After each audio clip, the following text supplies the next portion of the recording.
Yo, what is going on, good people? Welcome back to the channel. I hope all of y'all are doing well out there. Now hold up real quick. Let me just grab something real quick.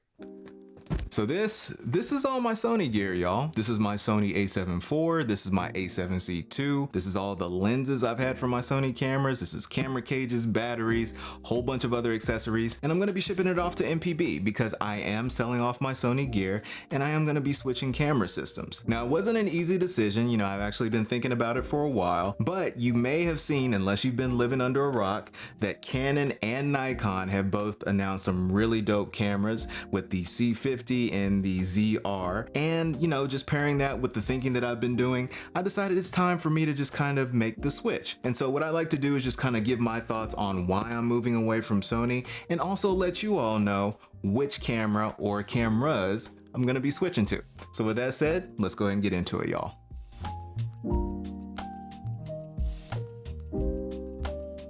Now, I'm not gonna hold you and draw this out. I don't want this to be like a 15-20 minute video, but I just wanna get into some quick reasoning on why I decided to leave the Sony ecosystem. Now, first and foremost, I just wanna say that I actually do love Sony cameras. I've been using them since 2018. I had the a6000, I had the a6400, the a7 III, the a7S III. Now I have the a7 IV and the a7C II, and I've really enjoyed using Sony cameras. In fact, as an Android user, I've even owned a couple of Sony's Xperia phones, and even those have pretty good cameras for smartphones. And so when I think about Sony cameras, I think about consistent, reliable quality with their autofocus, with the image quality, and just overall use of Sony cameras. But I gotta be honest, over the past year, as I've been using other camera brands, I've kind of found that I've been using my Sony cameras less and less. With these other camera brands, they are offering a different look to their images and their video, and they're also offering additional features that my Sony cameras didn't have. And so initially I had planned on just upgrading my a7 IV with something maybe like an a7 V, maybe an FX3 Mark II,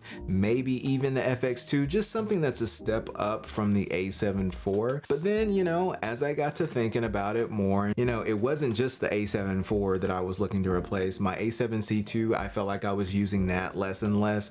I was trying to wait on Sony to make these announcements. I know they're coming sometime this year, but they haven't made anything yet. But other camera brands did make announcements, namely Canon with their C50 and Nikon with their ZR. And some of the upgrades that they were showing were really nice. Things like open gate, things like ProRes recording, things like 4K 120. All those features looked really nice, and quite honestly, I'm not even sure if Sony plans to bring those features with their new cameras. And so with that uncertainty, I kind of just decided I think it's time for me to go ahead and just leave Sony. And with that said, you know, all my reasoning for leaving the Sony ecosystem, I actually did purchase a new camera. Now, you may remember a couple of videos ago, I believe it was the Lumix S9 comparison video, I was actually using a mystery camera for the talking head portion of that video. Roll that beautiful bean footage. So just know, I am on a mystery camera right now. Now, if all goes well and I like the camera, I like the image quality it's putting out, I will reveal what this camera is to y'all at a later date.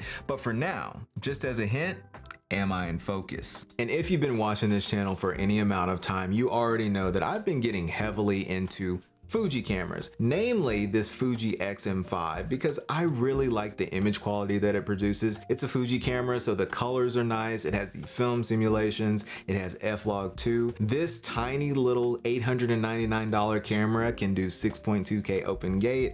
It can do 4K 60, and it just has so many good features. But to be honest with y'all, I knew I was gonna need a camera that was more robust, had a little bit more features, and could really help serve this YouTube channel. And so when looking at the upgrade path from the Fuji X-M5, I decided to get the Fuji XH2S. And I'm super excited about this purchase, y'all, because the XH2S basically gives me everything I got with the XM5 and more. I still get 6.2K open gate, I still get 4K 60, but now I get 4K 120, I get F-Log2C in addition to F-Log2 and F-Log1. I get ProRes recording via CF Express Type B. I get an upgraded body that's weather sealed, has IBIS, has a bigger grip, and has full-size HDMI. And I do do have more custom settings on the XH2S. I get 7 versus the XM5 that only gives me 4. Not to mention, for photo, I am able to shoot up to 40 frames per second in high-speed bursts. And so not only do I look at the XH2S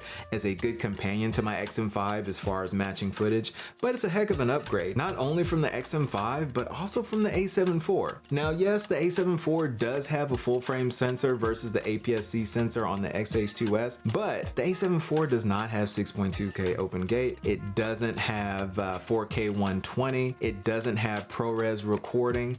And quite frankly, I think the XH2S is a pretty good upgrade over the A7 IV. And even though it is a 3 or 4 year old camera, you can compare it to the cameras that most recently got announced and find that the XH2S still has a lot of the same features with the 6.2K open gate, 4K 120 ProRes recording. No, it does not have RAW recording, but y'all, I'm gonna be real with y'all. I just got ProRes and I'm already rethinking my storage solutions on my Mac Mini, so I don't think I'm ready for RAW recording yet as far as storing it on my computer. So simple ProRes will do just fine for me. And the best part is that because this is an older camera, I was able to get it at a really good price. I did buy it used off of MPB, so I was able to get this camera for less than pre-tariff new prices, if that makes sense. And so I think this is a steal. I think this is gonna serve me well. For all I know, Fuji might come out with an XH3S next year, but until that time comes, I'm rocking with the XH2S. And not only that, but you may have noticed that though I am holding the XH2S and I have my XM5 right here, we still got ourselves a little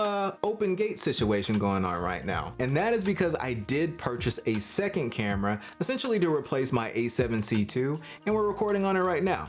Let me switch this out to show you. And here we go. We got the Fuji X-S20. I know I've had a few negative words about this camera in the past, mainly because I was just annoyed that a lot of people were like recommending this camera over the XM5 when the XM5 was such a good camera. But spoiler alert, I think the X-S20 is a good camera. Once again, it brings everything the XM5 brings, but it does have a slightly bigger body, has a bigger grip. It does have IBIS in it, so that's pretty nice.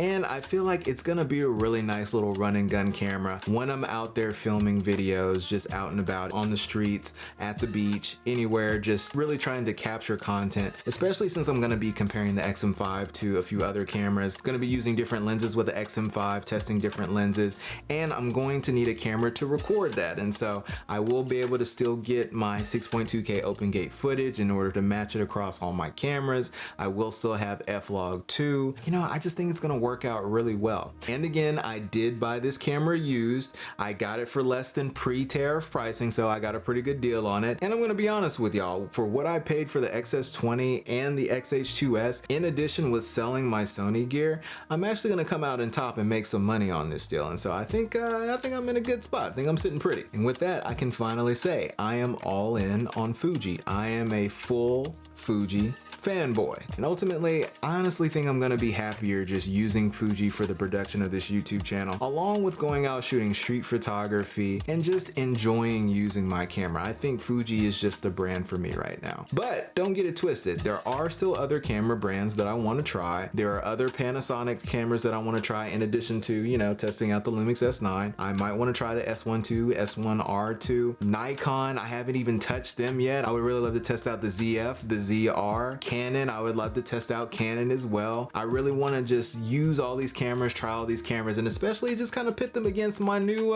little Fuji arsenal right here. And so I'm excited to be able to do that. Camera brands, if you want to send your camera out to your boy, holla at me. I will test it for you. I'm just excited for what comes next in the production of this channel. But y'all let me know, what do y'all think? Do you think I made a mistake selling all my Sony gear? Do you think this was a lateral move? Do you think it was a downgrade? Are there things you want to see me test and try with the XS20 versus the XM5 versus the XH2S? Because ultimately I do think that is the upgrade path from the XM5 to the XS20 to the XH2S. I think that's a linear upgrade path. So y'all let me know, and yeah, we'll see what's what in the next video. But with all that said, I am gonna go ahead and get up out of here. Hopefully this video wasn't too long. Editor Braylon will let you know if I made it under 10 minutes or not.